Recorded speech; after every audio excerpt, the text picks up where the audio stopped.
Sebelumnya, Assalamualaikum warahmatullahi wabarakatuh. Hello everyone, good morning. Di sini saya Aan Afadujana, mahasiswi program studi Bahasa Inggris Universitas Muhammadiyah Ponorogo, akan membahas tentang EDI model. Nah, sebelum kita membahas tentang EDI model, yaitu adalah mengacu pada proses model pembelajaran ya guys. Jadi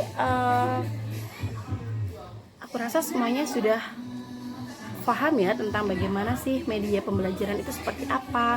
Karena kita sekarang berada di era sekarang ini, mungkin banyak sekali model pembelajarannya. Nah, kali ini yang aku bahas adalah tentang EDI model. Di dalam EDI model ini terdapat proses pengembangannya, yaitu ada 5 nih guys. Yang pertama yaitu adalah analisis, yang kedua desain, yang ketiga develop, yang keempat employment, dan yang terakhir yaitu adalah evaluate. Nah, jadi banyak banget ya proses pengembangannya itu. Kemudian untuk menanggapi setiap permasalahan yang ada dalam proses pembelajaran juga, pada tingkatan ini prosedural pendekatan diwujudkan dalam banyak praktis dalam metodologi. Salah satunya adalah EDI model. Makanya kita perlu tahu tentang EDI model itu apa, bagaimana penerapannya, dan juga nantinya seperti apa gitu. Jadi wajib banget kalian harus ketahui tentang EDI model untuk menambah wawasan kita juga. Kemudian untuk proses pendekatannya juga yang utama yaitu adalah pada bagian pemberi umpan balik atau perbaikan yang terus menerus, yaitu bagaimana cara kita untuk menarik dan juga memberikan umpan balik yang semaksimal mungkin agar tetap proses pembelajaran itu terus menerus secara baik dan juga lancar. Kemudian ada juga outputnya. Nah, buat kalian udah ada yang tahu belum outputnya itu apa? Outputnya itu adalah bagaimana hasil dari penerapan dalam e-learning.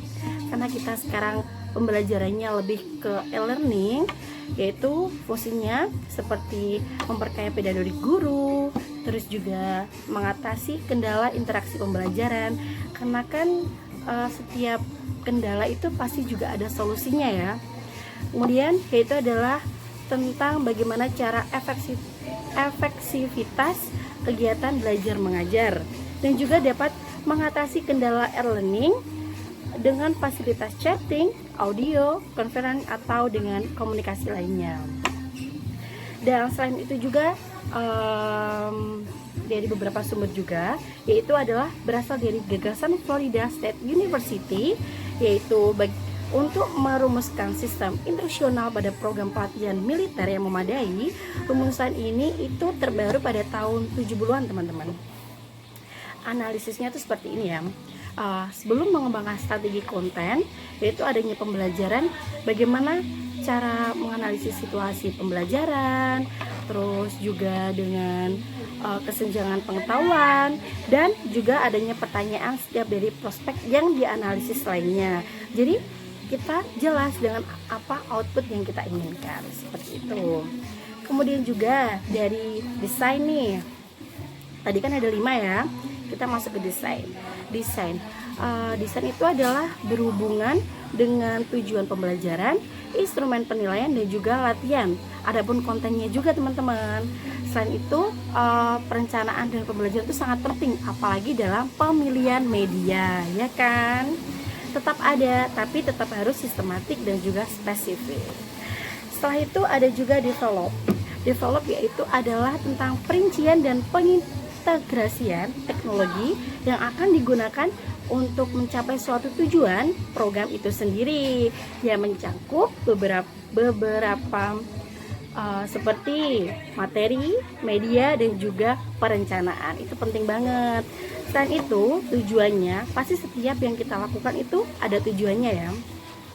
Tujuannya yaitu adalah untuk memproduksi dan membeli bagaimana revisi bahan ajar yang akan digunakan. Itu sangat penting sekali. Dan juga memilih media yang terbaik untuk proses pembelajaran. Selanjutnya yaitu adalah tentang implement. Di implement ini bagaimana kita menjalankan program yang sudah disiapkan untuk melakukan pembelajaran tersebut dengan instruktur dan juga yang sudah digunakan. Nah, data yang akan digunakan yaitu ada dua. Yang pertama kualitatif dan yang kedua yaitu adalah kuantitatif. Kemudian ada juga purpose. Jadi setiap apapun yang kita lakukan itu pasti ada tujuannya ya, ada purpose-nya. Yaitu adalah bagaimana cara kita membimbing siswa agar bisa mencapai tujuan pembelajaran, solusi untuk memecahkan suatu masalah, itu juga sangat penting ya. Terus juga memastikan pada akhir program siswa mempunyai kompetensi. Nah, dari setiap pembelajaran ini, yang paling penting yaitu adalah kita bisa mengetahui kompetensi dari setiap siswa, yaitu mungkin dari pengetahuannya, keterampilan, ataupun sikap yang baik. Itu sangat berpengaruh juga teman-teman. Kemudian yaitu adalah yang terakhir ada evaluate. Nah, di evaluate ini kita dapat melakukan perbaikan sistem yang lebih baik lagi dengan mengolah data ya, dan juga kita dapat yang udah kita dapat dari fase sebelumnya. Dan tujuannya yaitu adalah seperti kita dapat melihat keseluruhan kegiatan pembelajaran dan juga peningkatan kompetensi juga, seperti itu teman-teman. Oke guys, jadi seperti itu tadi ya tentang EDI model. Jadi buat kalian yang udah tahu atau mungkin nanti saya sebagai di sini ada salah kata atau pengucapan yang kurang benar, saya mohon maaf sekali karena kita sama-sama belajar juga. Dan terima kasih. Wassalamualaikum warahmatullahi wabarakatuh. See you.